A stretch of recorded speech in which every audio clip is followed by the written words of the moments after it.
مولا نے فرمایا یا رسول اللہ میں آپ کے ساتھ ساتھ ہوں. اب رسول اللہ نے ایک چھڑی کو نکالا اور بتوں کو مارنے لگے اور وہ بت رسول کے قدموں میں گرنے لگے. اب کوئی سوال کرے کہ یہاں پر علی کا کیا کام تھا؟ رسول اللہ نے کہا تھا علی تم میرے ساتھ ساتھ رہنا. تو رسول اللہ نے علی کو حکم دیا یا علی تمہارے ہاتھ میں ذوالفقار ہے، جو بت نیچے گن رہے ہیں تم ان کو ملیاں میٹ کر دو. اللہ اکبر، اللہ اکبر. تم ان کے ٹکڑے کر دو، تاکہ نبی بتوں کو گرا رہا ہے اور نبی کا وسیع ان کے ٹکڑے ٹکڑے کر رہا ہے. اللہ اکبر. تو یہ ایک موقع پر مولا علی علیہ السلام جو تھے انہوں نے بتوں کو ٹکڑے ٹکڑے کیے. جو ہم کہتے ہیں کہ حضرت علی بت شکن ہیں، وہ کیسے ہیں؟ یہ بت شکنی کی ابتدا ذوالفقار سے ہو رہی ہے، فتح مکہ سے ہو رہی ہے، جو کہ اللہ کے رسول نے مولا علی کو یہ اختیار دیا کہ کس طریقے سے جو ہے وہ مشرکوں کو، بتوں کو اس دنیا سے جہنم رسید کرنا ہے. اور بات یہاں ختم نہیں ہوئی، ایک سب سے بڑا بت بھی تھا. جی بت شکن کی بات آ گئی. مولانا صاحب اس بات کو آگے بڑھائیں گے. ایک وہ بت شکن تھا کہ جس کے بارے میں کم بیان کیا جاتا ہے، لیکن مجھ پر واجب ہے اس کے بارے میں بیان کرنا. ایک وہ بت شکن تھا کہ جس کو رسول نے اپنے دوشوں پر سوار کروایا، اور اس کا نام علی ابن ابی طالب تھا.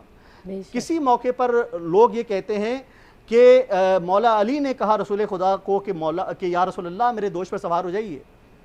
تو رسول اللہ نے جواب دیا علی تمہارے دوش نبوت کا بوجھ اٹھا نہیں سکتے، اس لیے تم میرے دوش پر سوار ہو جاؤ. سبحان اللہ. نبوت کی دوش پر امامت ہے. واہ. اب مولا علی دوش پیغمبر پر سوار ہوئے اور انہوں نے بتوں کو توڑنا شروع کیا، اور جو سب سے بڑا بت تھا اس کو بھی توڑا. واہ. اور وہ بت جس کا سر، جو اہم بات یہاں پر اللہ کے میں اختتام کروں گا اس جملے سے، کہ جو سب سے بڑا بت مولا علی نے توڑا، اور اس بت کا سر خانہ کعبہ کی چھت پر تھا. علامہ عمران صاحب آپ توجہ کیجئے گا کہ حکیم صاحب اس سب سے بڑے بت کا جو سر تھا وہ خانہ کعبہ کی چھت پر تھا. اب اللہ کے نبی کہاں پر سوار ہیں؟ مولا علی کہاں پر سوار ہیں؟ دوش پیغمبر پر. اب مولا علی نیچے نہیں آئے بلکہ دوش پیغمبر سے خانہ کعبہ کی چھت پر چلے گئے. اللہ اکبر. کیا مقام ہے علی ابن ابی طالب کا، جو دوش پیغمبر سے خانہ کعبہ کی چھت پر چلا جائے اسے علی ابن ابی طالب کہتے ہیں. سبحان اللہ جی. اور اس کے ساتھ ساتھ جب مولا علی نے جب اس بت کو توڑ دیا اور اس کو جہنم رسید کر دیا، تو جب مولا علی نیچے آئے ہیں، خانہ کعبہ کی چھت سے نیچے آئے ہیں، تو مولا علی مسکرائے.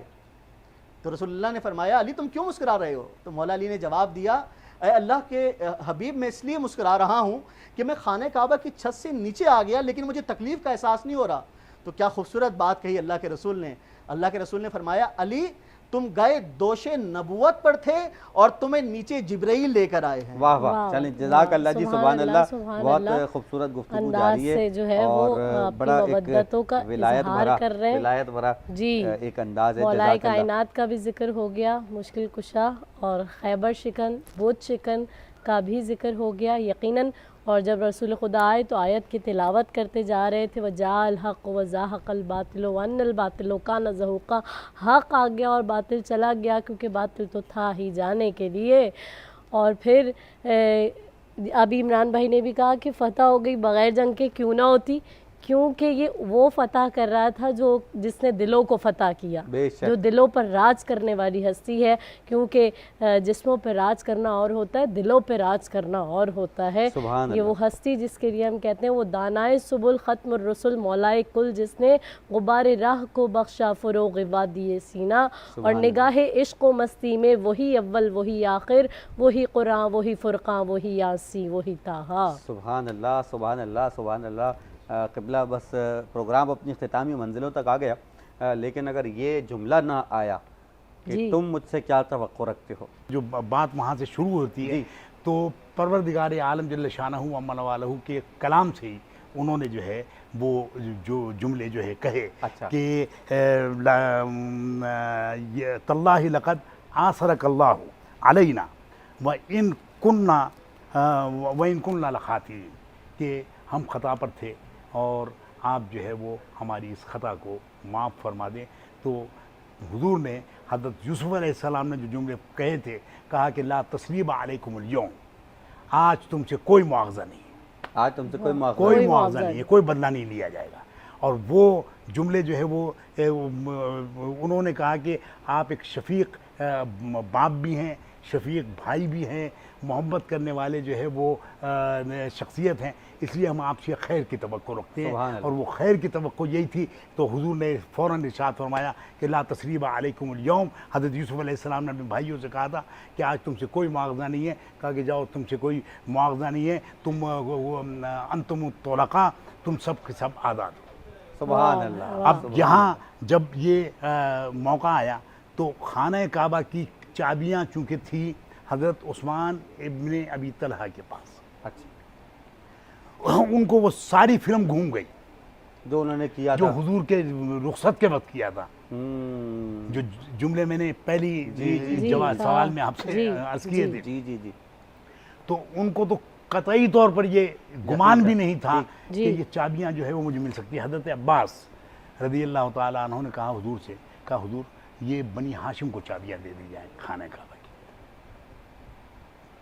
تو اس وقت آب زمزم کے پلانے کی جو ہے وہ خدمات بنی ہاشم کے پاس تھی، واہ، خانہ کعبہ.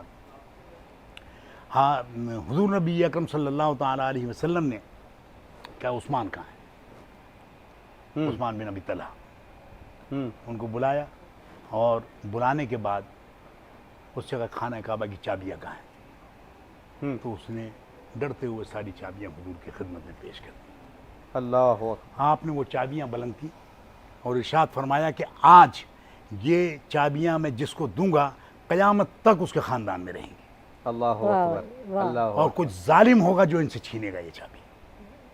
اب حضور نبی اکرم صلی اللہ علیہ وسلم نے جب یہ اعلان فرمایا تو ہر صحابی کے دل میں یہ خواہش پیدا ہوئی کہ کاش کہ ہم کو مل جائے. حضرت عباس تو خواہش کا اظہار فرما بھی چکے کہ بنی ہاشم کو دے دی جائے. حضور نبی اکرم صلی اللہ علیہ وسلم نے اس کی تھوڑی میں ہاتھ دیا عثمان بن طلحہ کی اور کہا کہ کیا اب بھی تم پر جو ہے وہ حقانیت ثابت نہیں ہوئی؟ کہا حضور ثابت تو ہو گئی ہے.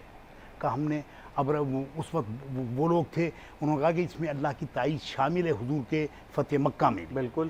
کیوں ہے کہ اس وقت وہ ابرہہ پر جو ہوا تھا جی، وہ دیکھنے والے لوگ اس وقت موجود تھے واہ، کہ ابرہہ کو اللہ تعالیٰ نے کیسے تباہ و برباد کیا تھا، اور خانہ کعبہ پر حضور کو جو غلبہ دے دیا ہے تو اس کا مطلب ہے اللہ کی تائید ہے ان کے ساتھ. واہ واہ واہ واہ واہ واہ واہ. تو اب وہ سمجھ تو گئے تھے ساری پوری داستان کو. اب تو عثمان بن طلحہ نے کہا کہ میں مان تو گیا ہوں. کہا کہ اب بھی تم کلمہ نہیں پڑھو گے؟